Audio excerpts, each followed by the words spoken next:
哎，凯姨，我到了啊，老房间等你。今晚是主厨亲自操刀吧？是的。记住了，香槟制冰20分钟，所有的配菜里边葱姜蒜都不要。好。好的。哎，等一下，3号的甜点不要太甜，也不要太冻了。好的。好吧。好，这样。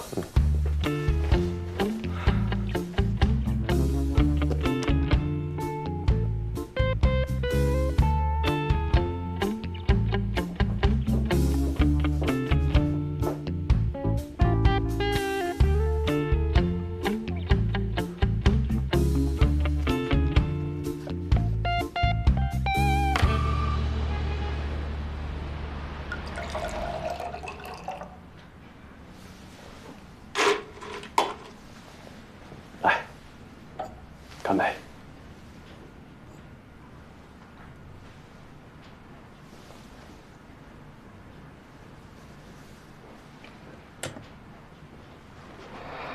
今天这么大阵仗，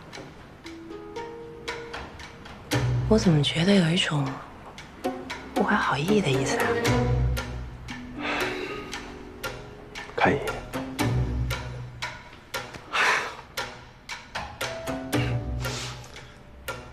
我们也不需要遮遮掩掩了，那我就开诚布公了。不要，我这还没说完呢。启泰，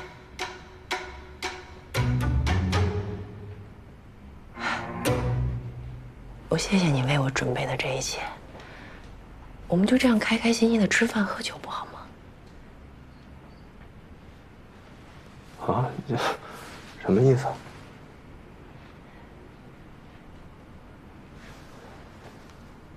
现在不是对的时候，这儿也不是对的地方。你没说出口，我就不算拒绝。可你上次明明表明了这种意思，我不能假装没听见吧？我那天是因为乔治的死影响了我的情绪跟判断。咱们今天不说乔治，就说我们。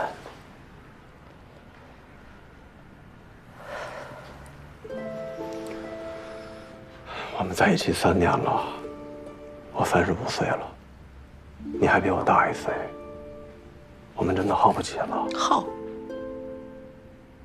我从来没觉得跟你在一起是一种消耗。可你明明说过，你厌恶我们只能在酒店里见面。我告诉你，我也厌恶，我非常厌恶。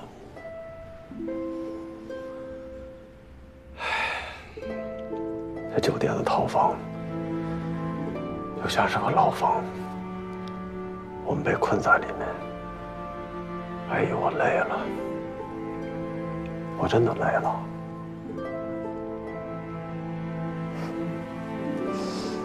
李先生，越是坚持不下去的时候，就越要坚持。意义呢？我们为什么要坚持啊？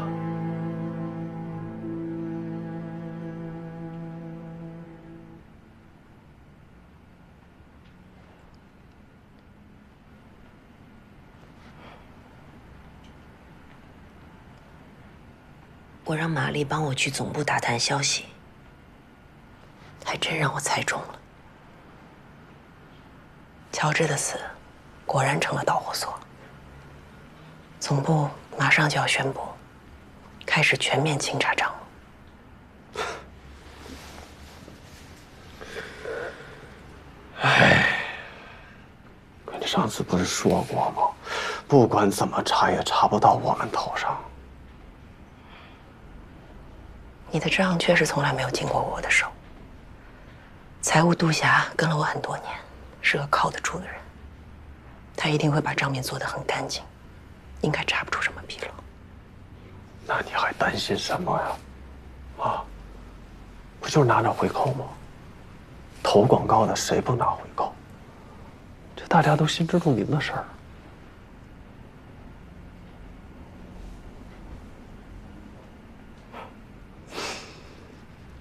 这个事情没那么简单。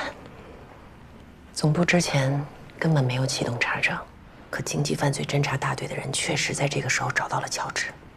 乔治的抑郁症解释了他的自杀动机，可换个角度想，他也算是强行终止了调查。乔治选择自杀的时机点未免太蹊跷了，而且他的死直接导致总部股价下跌。总部为了止损，一定会高调开启内部财务清查，事实也在朝这个方向发展。你不觉得这一切都像是幕后有人在操纵吗？凯伊，你是不是最近压力太大了？啊，好，就算我相信你说的，就算真的有人在幕后搞鬼，那我问你，他图什么？他又能图到什么？谁都知道杂志是夕阳产业了，乔治真的被整死了，他们又能有什么油水？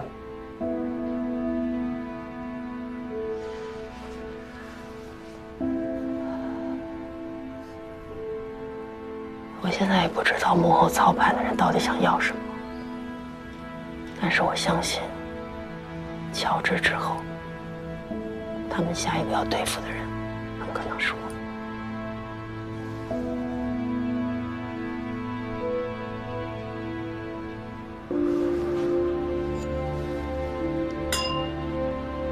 不，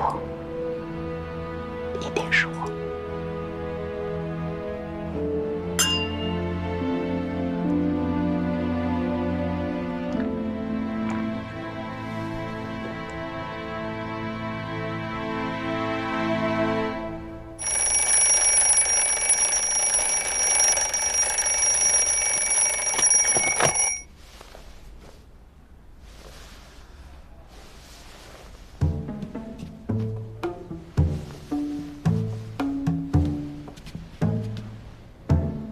干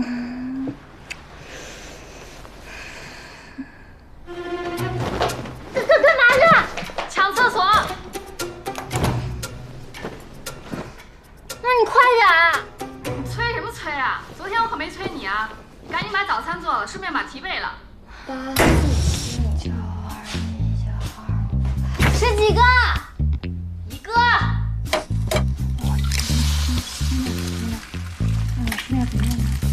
后面。第3题，文明秀是哪一年才有的？1995年。参加过文明秀的中国超模都有谁？刘雯、奚梦瑶、何穗，还有一个徐小文。马吉拉是谁的品牌？比利时设计师 Martin Margiela 的个人品牌。Martin Margiela 之前是哪个品牌的创意总监？派斯哲。错。纪梵希。错。提示一下，那个爱马仕。第5题。哎呀，我们能不能先等会儿再弄？最后一题，在盛装杂志最不能得罪的3个人是谁？秦敏、鲁彬彬、赵鑫。为什么？因为那个秦敏就是他知道别人特别多小秘密，所以他那个不能得罪。然后鲁彬彬就是因为他那个特别奸诈狡猾，赵鑫就是因为他那个脾气特别不好，他见谁就杀。吃饭。谢谢老板。欣姐怎么办？欣姐怎么办？他早上吃脱优了你，欣姐，你来看看，怎么了？告诉。这个衣服是我们为了拍重返名媛借来的，它是20年前的衣服，我们从博物馆借出来的，它坏了，欣姐，我完了，完了，要死了！明明说这个衣服不能干洗，早上干洗店送回来的时候，我都疯了，谁能告诉我这是谁弄的？干洗店弄坏了，找干洗店负责呀。对呀，这衣服没有干洗标志，干洗店也不知道啊。奶奶，这衣服谁负责收拾的呀？好像是李娜吧。我去他大爷的！任老师。你让我怎么跟品牌的人交代？你知道这件衣服它有多难借吗？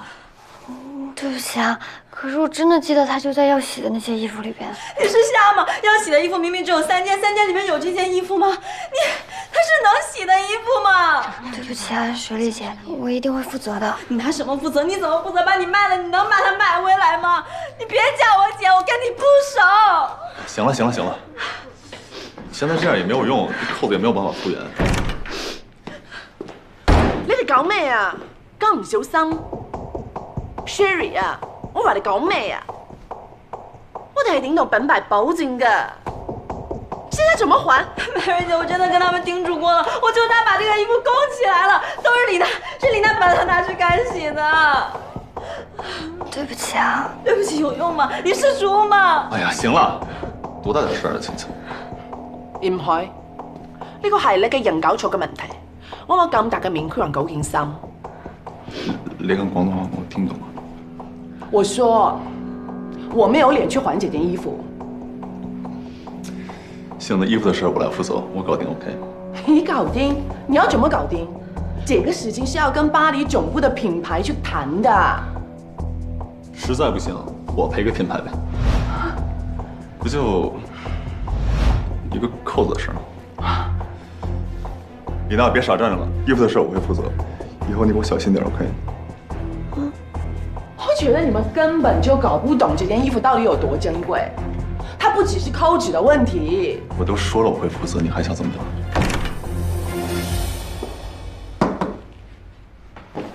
我是不是说过10点钟开时尚盛典的会啊？蔡飞通知大家了吗？通知了。要不要给你们发邀请函啊？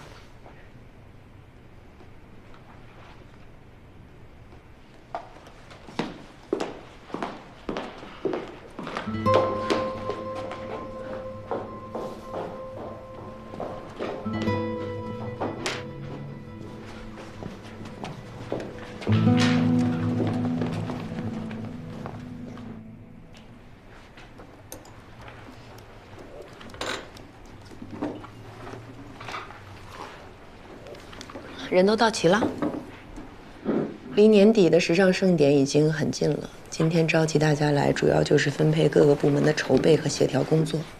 按照之前盛典的传统，去年在北京，今年放在上海办。具体的活动分为3个板块：秀场、主题秀，玛丽带着时装组的人负责盛装系列论坛。今年的论坛会升级，去年我们做了7场主题对话，今年会增加到15场。严凯带着你的同事负责设置话题和邀请嘉宾，鲁彬彬广告部协同。今年邀请的嘉宾主要来自13个国家和地区，人数多，规格高，接待方面一定不能给我出任何错。广告部一定要全力配合保障工作，好吗？不好，我有问题，你说。就是有一点不同的意见。你能不能把想说的都说完？我没兴趣跟你问一句答一句。行，那我就直说了。往年的时尚盛典论坛，我们广告部鞍前马后，累得跟孙子一样。但是最后所有的功劳归谁呢？编辑部，那些来宾、领导、明星大腕、所有品牌客户的总负责人，认识的是陈主编，认识的是这位总监。我们广告部呢？天哪！没有人认识我们，有人认识吗？没有，没有，真的没有。你们人前显赫，我们人后受罪。不过好像也可以呀，啊，我们广告部负责协调也没问题，啊。但是我们广告部也不是后妈生的吧？严凯一年拿公司多少资源呢？的是不是不给我们广告部一点吗？没有。今年说了，我跟他说，办不到帮我们谈谈客户，谈谈单子。就他那档他做内容，不做这种事情。我找他谈这些，说情说理，他都不理我，那怎么办呢？说重点行吗？你到底想干嘛？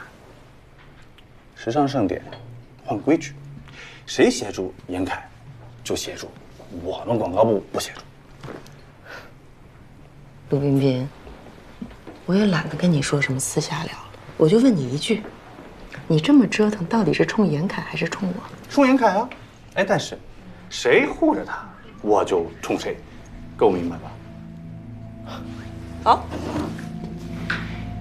除了鲁彬彬，谁还有反对意见？杜霞，财务部有意见吗？没有意见。罗汉没有意见。玛丽，我 OK 啊。西文你呢？没有。公关部没问题。严凯，没有广告部协助，我们也能完成工作，我可以保证。大家既然都没意见，我就尊重鲁彬彬的选择和决定。今年时尚盛典的筹备工作，鲁彬彬可以不参加。于晶晶沉默。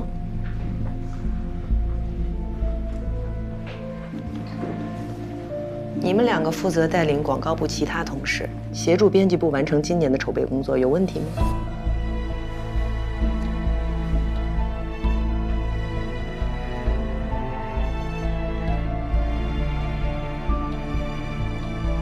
有没有问题？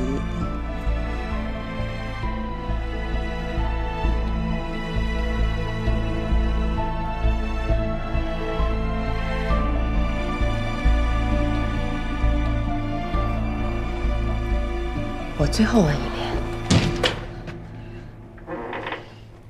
可以，过来一下。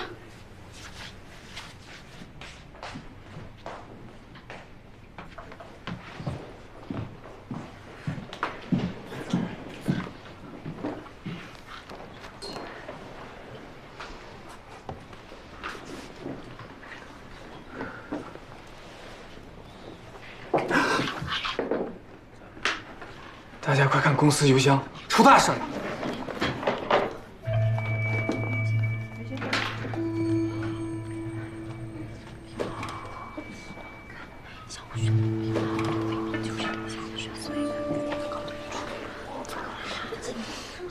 我去，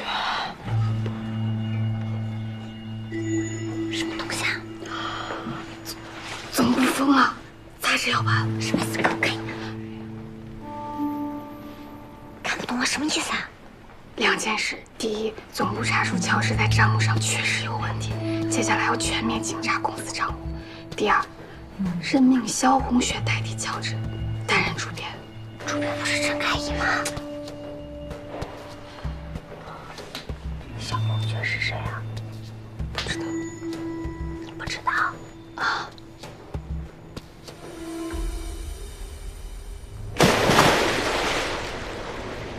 这到底是怎么回事啊，开怡？出了这么大事儿，你也不跟我说一声。我朋友圈都刷屏了，我要不来找你，打算什么时候告诉我？我知道你现在需要冷静，我也不需要这种方式吧？所有人都在找你，躲着游泳算怎么回事啊？对了，这个萧红雪你可得当心啊！我今天下午什么都没干，就是通过各种渠道查她的底。这个女人不简单啊！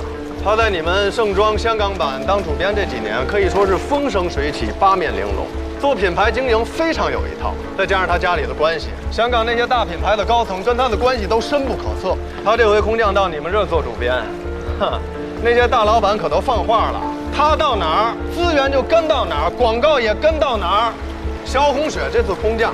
来的可不是他一个人，是一整个香港商业经济团伙。你在盛装干了8年，鞠躬尽瘁，主编早就是你的。现在可倒好，乔治没了，又来了个更狠的。萧红雪这次摆明了就是猛龙过江，身前有各种资源的加持，背后有你们总部的力撑，同时他还握着监督查账的杀手锏，专门用来锁七寸。明面上你是不占任何优势，正面斗必败无疑。但我为你想好了3招暗度陈仓的办法。帮我拿下浴巾，谢谢。什么？浴巾，谢谢。哦。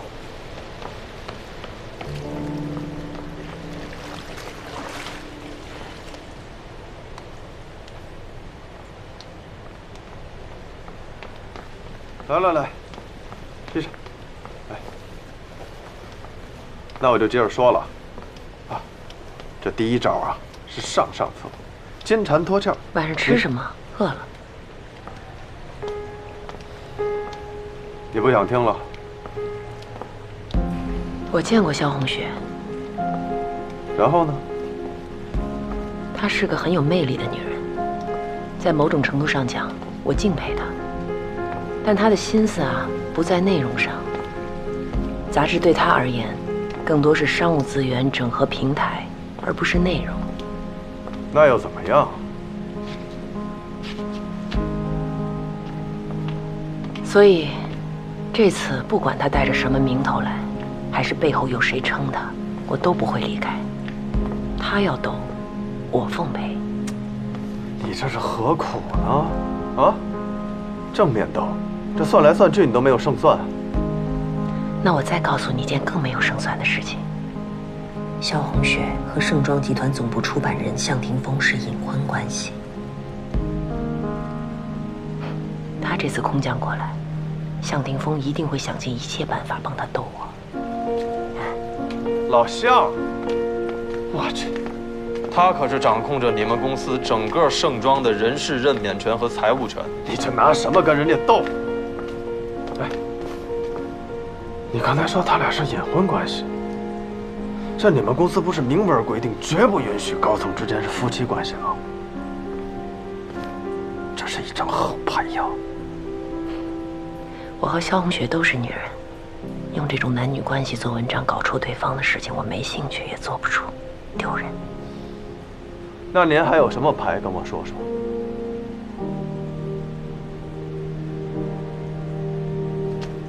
我就是牌。可以了啊，谢了吧。来，谢老大。我提一杯，这杯我随意，你们干了。来，干了。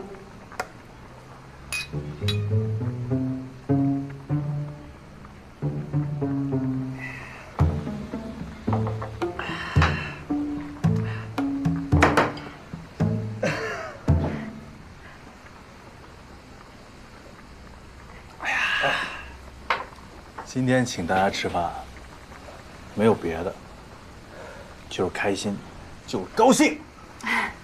老大，你为咱们广告部狠狠出了口恶气。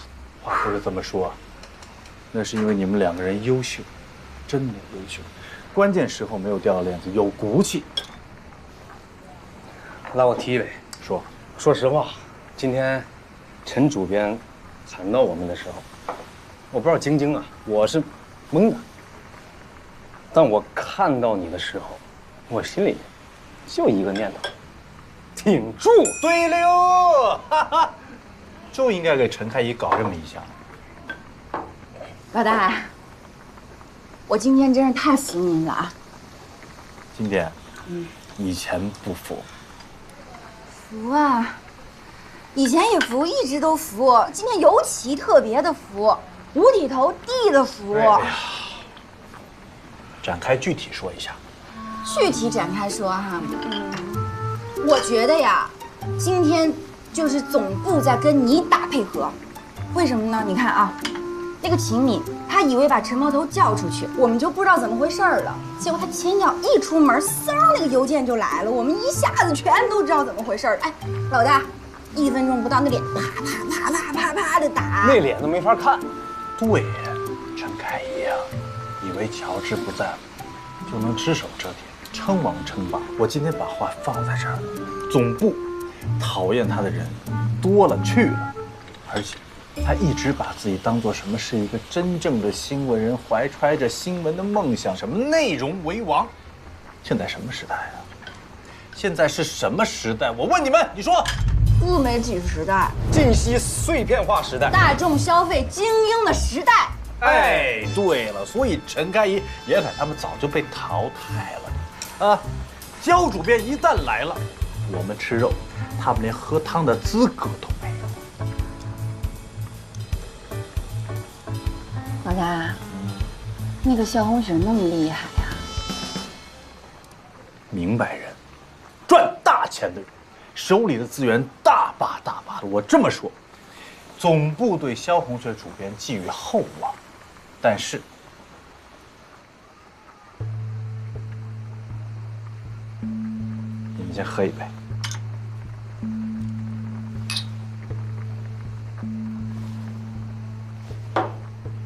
但是啥，老大？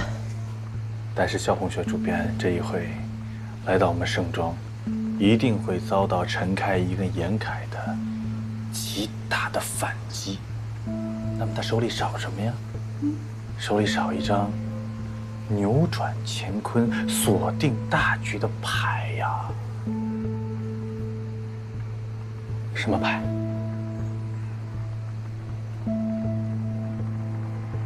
我呀。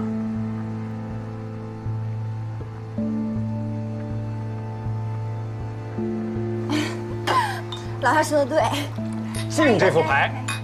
敬佩。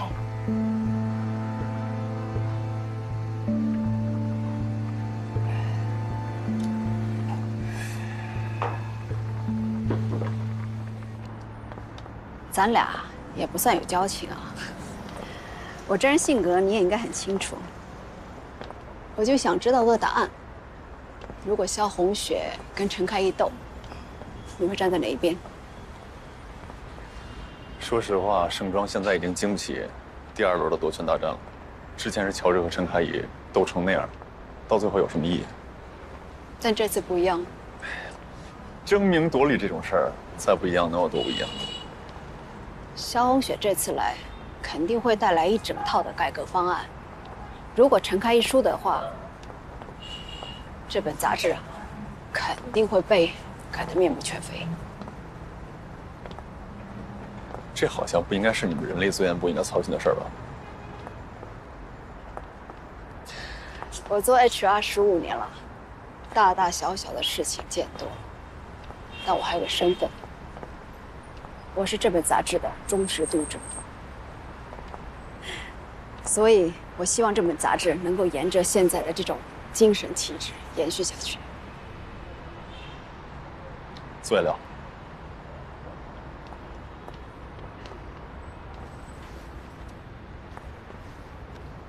你怎么就能确定萧红雪的改革一定会让杂志更糟呢？我认为这个行业里没有谁比陈开怡更适合领导这本杂志。你看当年乔治跟陈开怡斗，乔治赢得了领导权，但在内容方面，陈开怡是主导的，乔治从来不过问。但这萧红雪跟陈开怡，我觉得是不能出现固执的局面的。你做内容的应该很清楚吧？我也问你个问题。说。乔治不是一个贪图钱财的人，但总部的通知又说他的账目有问题，他到底犯了什么事儿？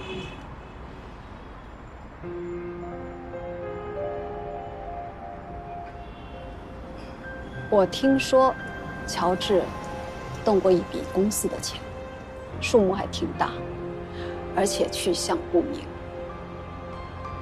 但是我觉得，总部这次查账，不是用来清算乔治的，是用来做人事洗牌的，是总部送给萧红雪的一把尚方宝剑，用来震慑管理层这帮人的。陈开怡账不干净吗？干净，但就怕欲加之罪。难道你不认为乔治是欲加之罪吗？什么意思？乔治已经死了，总部对他的定论坐实了他有罪。我不相信，我也不接受。乔治是清白的，我也会还他一个清白。他是个体面人。如果乔治是清白的话，我一定会帮你的。但是你为什么要执念于这件事情呢？先回答你之前那个问题吧。如果萧红雪要对付陈开怡，我站陈开怡这边，同生死共进退。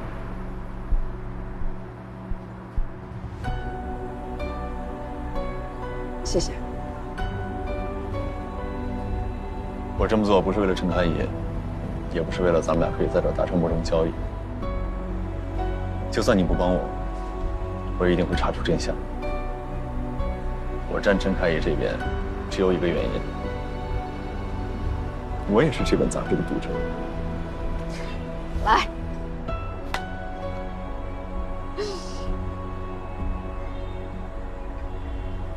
希望这本杂志一直好下去。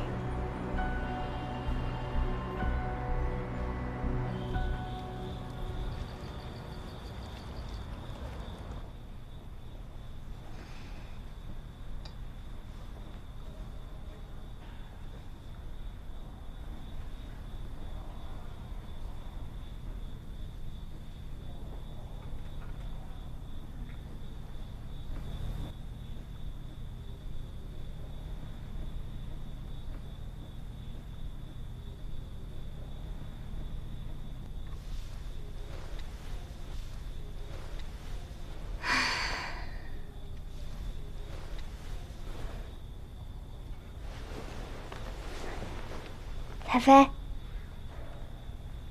妃姐，菲菲睡着了，干什么呢？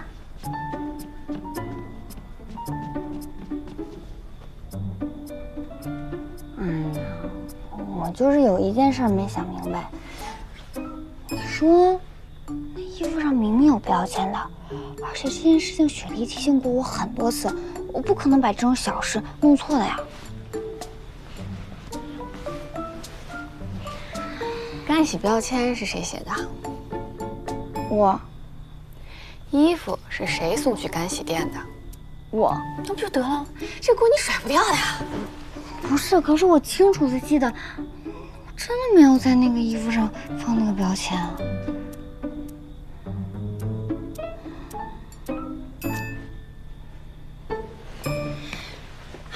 把纸和笔拿给我。哎，姐，假设，A 是标签，B 是干洗归类，C 是送去干洗，A 加 B 等于 C。A 是你干的，B 也是你干的，但这个加你认为不是你干的，对不对？那也就是说 ，A 和 B 之间还有个 D， 这个 D 有可能是你拿错了，也有可能是你弄混了，还有可能是别人干的。我之所以不能在11点之前睡觉，就是因为你坚持排除了前2种可能，所以最后的可能就是别人干。所以 D 是谁啊？不管他是谁，他肯定知道这件品牌衣服的价值和这件事情的后果，只是他没有想到严凯会这么护着你，所以在这个公式里，严凯是最大的变量，E。变量什么意思啊？好了，我要睡了。接下来的问题你自己想吧。如果你吵我睡觉，我会在你离开公司之前，先把你从这个家里赶出去。晚安。关灯。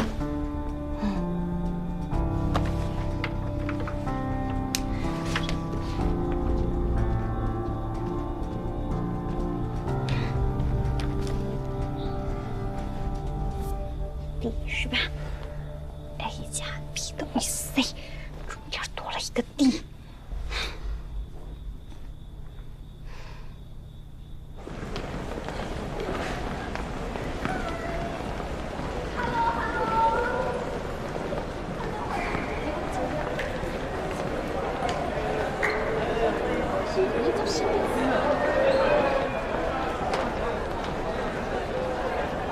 老乡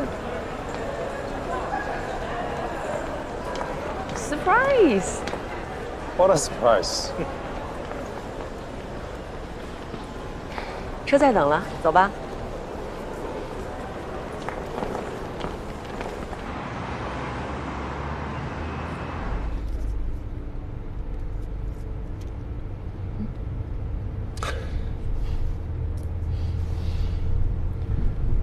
还是你细心周到，这么多年了，你还记得我这么一点小小的癖好？坐飞机坐了那么久，肯定辛苦嘛，所以提前给你准备了一点。在巴黎，我也试过其他刺激嗅觉的东西，贵的便宜的我都试了一轮，就是比不上咱们这儿几块钱一瓶的风油精，真的很奇妙。人的嗅觉真的很忠诚。比视觉、味觉、触觉都来得忠诚。我倒觉得，除了语言，我们所有的感知都一样忠诚。但是这个世界的秩序却是由语言缔造的，所以忠诚才变得如此稀缺。你说对吧？说吧，费尽心思查我的航班号。这么凌晨到机场来接我，给我 surprise， 不会是就是让我搭一个顺风车吧？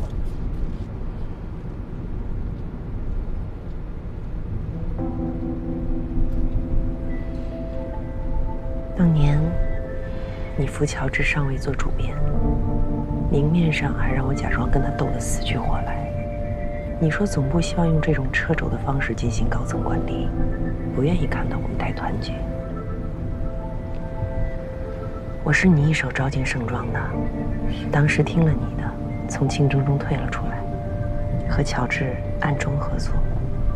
那个时候，你承诺过，如果有一天乔治不再担任主编，我就是主编。这个承诺还算数吗？主编这个位子对你来说，真的有那么大的吸引力吗？有。以你现在在圈内的声望以及地位，是不是主编重要吗？也就是说，你不打算遵守你的承诺了？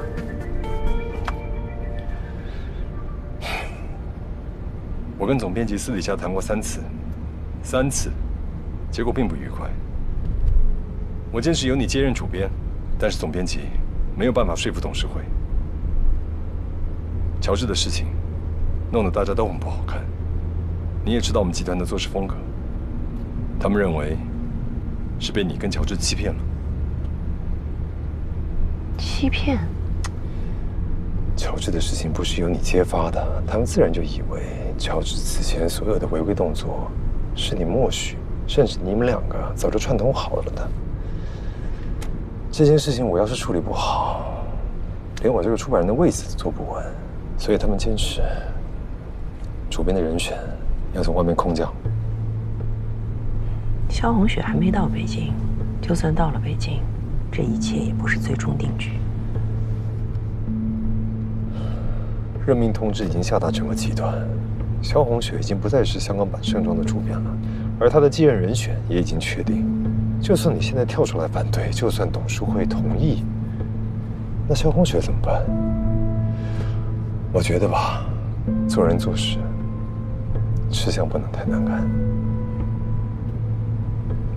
说到底，你是不打算遵守你的承诺。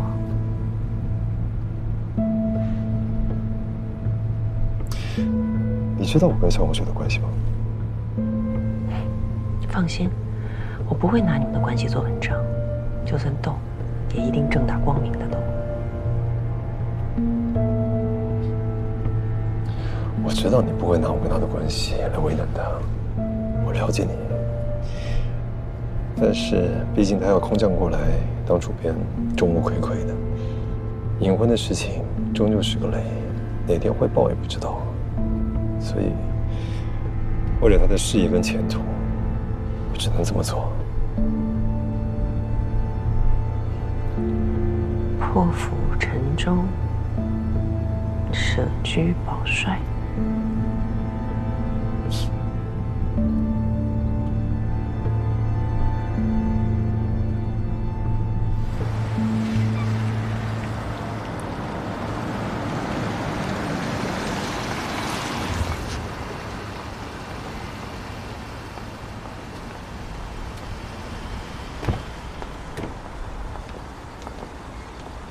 谢谢你送我，非常有意思的一段行程。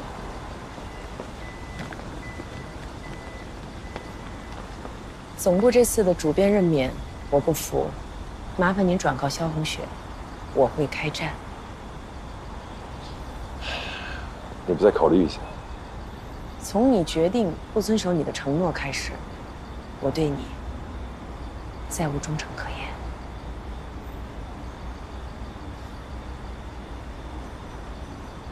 既然你这么决定，那么我得提醒你，你的对手就不再是萧红雪，而是整个董事会。你觉得你有胜算吗？没有。所以，我的对手只有萧红雪。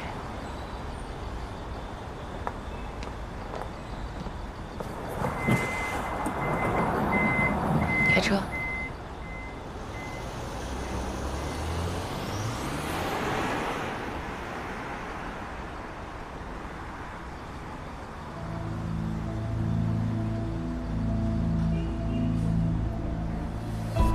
我刚到酒店，他来接我，他说他要跟你开战。我明天最早的一班飞机到北京，见面说。为什么这么着急？越快引陈开怡，对盛庄的伤害越小。行，那我等你。